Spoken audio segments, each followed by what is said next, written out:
time to finish up the Amicus anthologies with the one that no one counts as the Amicus, but I do, the Uncanny. And let's not talk about the debacle that happened with, and now the Screaming starts, which isn't an anthology because I'm an idiot.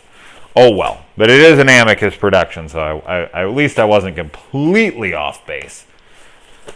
And yet again, thank you, Dylan, for bringing that to my attention, you cunt. All right, so this one has Peter Cushing and Donald Pleasance.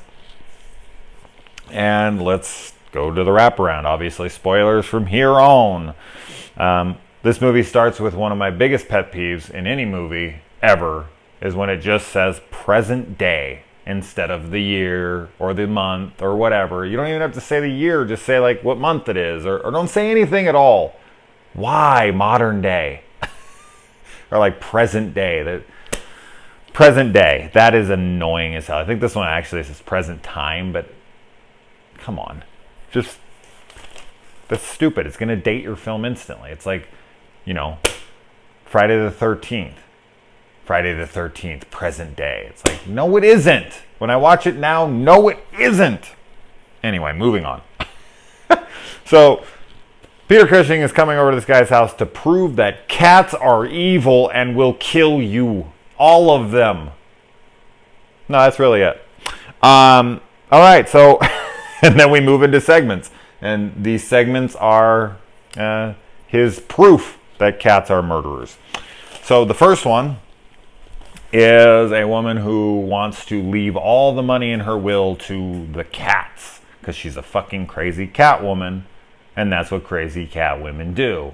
And her, the person who is supposed to, benefactor, the person who's supposed to get all the money in her will, is not having it. So she comes over there to try to get this addendum, I guess is what it is, to take her out of the will so that she can get rid of it and she can get the money back like she deserves. And when when this woman catches her doing it, she turns around and suffocates her with a pillow. I mentioned this in the last video, that being mauled by a tiger sounds awful, but if you've ever been playing with your friends or your brothers or whatever, and you've ever had your face covered by like a pillow or blankets or anything where you can't breathe and you're just being pushed down on by somebody, it is one of the scariest feelings ever. I hate it. I've had it happen a few times in my life, and it is terrifying. That is just a fucked up way to go. They always make it seem like it's a little bit more humane of a death in films, and it's not. It's fucking awful. I haven't fully died from it yet, but I've gotten damn close, and I was mortified the entire time. And then the cats attack. They are going for broke here, and they are attacking her right and left. It looks like the Selena Kyle scene from Batman Returns, except for in reverse. They're not trying to bring her back to life. They're trying to kill her. They're all going at her. And we actually get to see some pretty good gore here. It's aftermath gore, mind you, but it's still pretty good. The cats are just, devouring the corpse of the old woman. And then eventually they also do the same to the woman that they end up killing in this segment.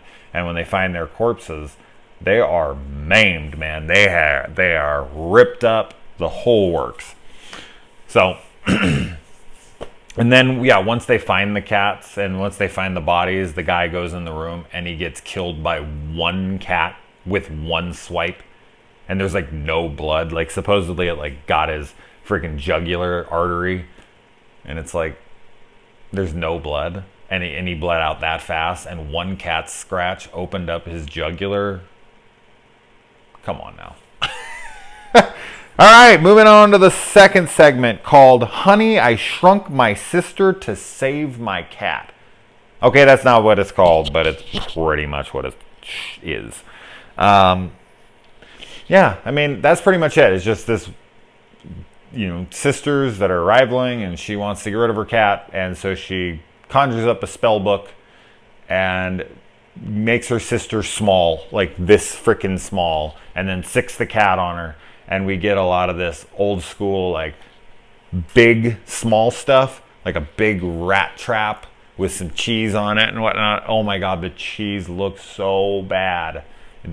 All this stuff, when she's small, looks pretty terrible. And then we get, you know, these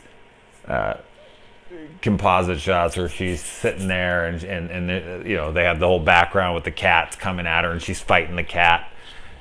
It's funny. I mean, I get it. It's the movie's old and you know, you always got to take scenes like that, you know, for what they were at the time. But I had to laugh. It always looks so silly. And then you get the big paw coming into the frame and hitting her. That was pretty great. And well, my favorite part of this is at the end they make it seem like the mom's gonna come save the day, because the sister's like about to put her foot down and the mom gets right to the door and you're like, oh, she's gonna stop her. And nope, her sister fucking stomps her ass flat. And then she makes this really bad pun at the end of it, like, we're always getting off on the wrong foot. We get another one in the third segment as well. So let's move on to it. And this third and final segment is Donald Pleasance, and he is an actor, and this cat is on set trying to kill people, and it eventually does by pushing Pleasance out of the way and letting this old school, like, wooden Iron Maiden close on this chick as she's trying to, you know, capture her acting ability and give it her full scream queen lungs. And then Pleasance is having a fight with him, and we cuts away, and when he comes back, he's like, you know, the producer or the director, I think, the director comes in on him, and he's like trying to talk to Pleasance. He's like, do you have a good rehearsal? And Pleasance just sitting there with his back to him, and he's like, what's the matter? Cat got your tongue? And then we look over, and the cat actually has Donald Pleasance's tongue. Ooh, that joke was a little on the nose. Or the tongue. Irony. Anyway. And then at the very end, you know, Peter Cushing is just like, you've got to listen. Like, these stories are true. Cats are evil. Get rid of your cat. I got to get out of here. You know, this is a time when all the cats are out. I shouldn't even leave, but I'm going to try to run home. And he does so, and of course, all the cats in town gang up and attack him. And there's this crazy scene where a stuntman actually is like falling down the stairs, and you see him holding something, and then when he hits the bottom of the stairs, like, he lets it loose, and it's a cat, and it runs off. That fucking stuntman did that with a cat in his arms. That was crazy looking. I can't believe that they did that. And then the owner of the cat, you know, the guy Peter Cushing's trying to convince, he tells him, he looks at the cat, and the cat keeps looking at him, and he looks back, and he looks back, and he's, you know, back and forth. And the guy gets up, and he, like, burns, you know, the manifesto, the proof that cats are evil. And I don't know if this meant that he just could see it in his look, like, hey, man, you know, you better burn that shit or I'm gonna kill you. Or like, we good? You gotta protect my kind, okay? Or if he actually had some kind of control over his mind in order to make him burn this shit. I don't know. But, yeah, something happened. So he burnt it, and then he fed him, and then credits. Killer cats. Little cat's eye thing going on here. And that's it, man. Amicus films are done. That took a little longer than usual, but I've been busy with this and that. So, yeah, you know, in reflection on this series now, this is definitely a hit and miss series for me. It's not something I'm desperately wanting to ever revisit. I don't know how many of these I would ever look back and go be like, oh man, I really want to watch those again. So I can't say that I loved this series as much as I had remembered. I was underwhelmed with a lot of segments throughout all 10 of these movies. So, yeah, there were some really good ones as well. But anyway, guys, all right, Until the next series.